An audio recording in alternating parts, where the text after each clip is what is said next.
दादी का चश्मा। दादी का चश्मा टूट गया। रवि अपना होमवर्क छोड़कर मम्मी को बताने के लिए भागा। मम्मी उस वक्त टीवी देख रही थी। रवि ने टीवी की तरफ देखा तो टीवी में चिड़ियाघर का दृश्य चल रहा था। दो छोटे बच्चे लोहे के सिखचों के अंदर हाथ डालकर पिंजरे में बंद बंदरों को पत्थर मार रहे थे। चोट से बचने के लिए बंदर उछल कूद कर रहे थे, पर कुछ बंदरों को नुकीले पत्थर लगने के कारण खून भी निकल रहा था। एयर कंडीशनर रूम में भी मम्मी के माथे पर घबराहट के कारण पसीने की बूंदें थीं, आंखों में आंसू। दादी का चश्मा टूट गया था। इस बार रवि जोर से चिल्लाता हुआ बोला, टूट गया तो कौन सी आफत आ गई, बन जाएगा नया। अभी मेरे डायलॉग मिस मत करवा। कहते हुए मम्मी वापस टीवी देखने लगी। रवि सक पका गया। उसकी हिम्मत नहीं पड़ी कि वह मम्मी से चश्मे के बारे में दोबारा बात करे। वह कमरे से बाहर निकल आया, पर मम्मी इतनी जोर से बोली थी कि दादी तक आवाज़ उनकी पहुंच गई थी।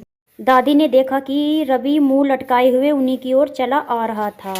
बिना चश्मे के कुछ साफ नज़र ही नहीं आता। चश्मा चश्मा, पता है कि आपका चश्मा टूट गया है। अभी 10 मिनट भी हुए नहीं है चश्मा टूटे और नाक में दम कर दिया है सबने। रवि गुस्से से बोला, मम्मी मैं पापा से आपकी शिकायत करूँगा कि आप हर समय दादी पर चिल्लाती रहती हो। मम्मी ने रवि के गाल पर एक तमाचा जड़ दिया और उसके हाथ से रामायण खींचकर मेज पर रख दी।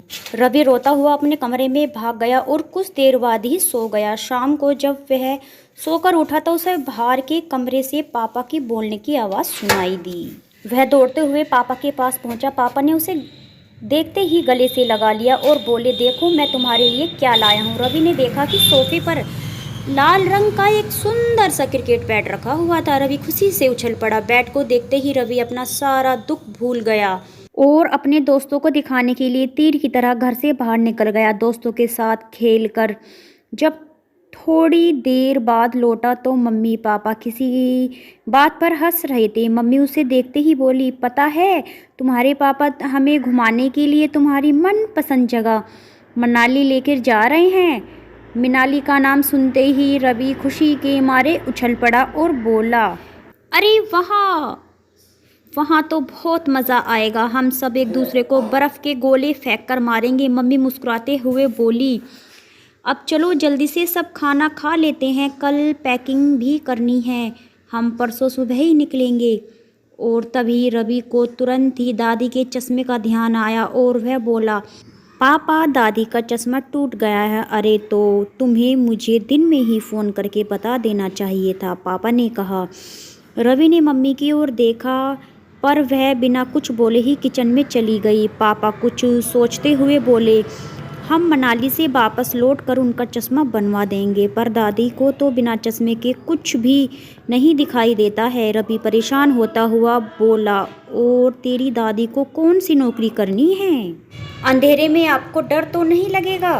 दादी ने उसके सिर पर हाथ फेरा और बोली, बेटा क्या अंधेरा और क्या उजाला, मुझे तो सब कुछ बहुत ही धुंधला नजर आता है, तो क्या दिन और रात। दादी की बात सुनकर रवि ने कुछ नहीं कहा और वह उनके पैर छूकर सोने चला गया। अगली सुबह जब वह पापा के साथ बैठा था तो पापा बोले, इस बार तुम्हारे जन्मदिन पर हम सब अनाथालय चलेंगे और वहाँ रहने वाले बच्चों को फल और मिठाइयाँ बांटेंगे। अनाथालय क्या होता है? रवि ने पूछा। जिनके मम्मी पापा नहीं होते हैं उन्हें अनाथ कहा जाता है, पापा बोले। तो पापा फिर तो आप भी अनाथ हुए? रवि पापा को देखते हुए बोला। पापा का चेहरा गुस्से से लाल हो गया। वह रवि को चांटा मारने वाले थे कि मम्मी बीच में आते हुए बोली, दिखता नहीं है कि तेरी दादी ही तेरे पापा की मम्मी है, तो पापा अनाथ कैसे हुए बेटा? रवि भर भरा कर रो पड़ा और सिसकते हुए बोला, अगर दादी पापा की मम्मी होती तो पापा कभी उन्हें इतने बड़े घर में अकेला छोड़कर नहीं जाते और उनका चश्मा भी बनवा देते। जबकि आप सबको पता है कि दादी को बिना चश्मे के कुछ भी दिखाई नहीं देता। उन्हें अकेला छोड़कर हम सब सैर सपाटे के लिए मसूरी जा रहे हैं। पापा के हाथ से पानी का गिलास छूट गया और कांच के टुकड़े चारों ओर बिखर गए। मम्मी ने पापा की तरफ देखा और पापा सिर झुकाए दादी के कमरे की ओर जा रहे थे और मम्मी ने रवि को कसकर अपनी गोदी में भींच लिया और लिटा लिया और बोली, मुझे माफ़ कर दो बेटा, पता नहीं मुझसे इतनी बड़ी गलती कैसे हो गई। दादी के कमरे में पापा दादी की गोद में सिर रखकर बच्चों की तरह रो रहे थे और दादी उन्हें ढेरों आशीर्वाद देते हुए अपने आंसू पोंछ रही थी। इससे शिक्षा यह मिलती है, जैसा हम बड़ों के साथ करते हैं वैसा ही घर में हमारे बच्चे भी सीखते हैं। बड़ों का आदर सम्मान करना ही चाहिए। अपने बच्चों को अच्छे संस्कार और अच्छी शिक्षा दीजिए। धन्यवाद दोस्तों, आप नए हैं तो चैनल को सब्सक्राइब ज़रूर कीजिएगा न्यू वीडियो देखने के लिए। Thank you.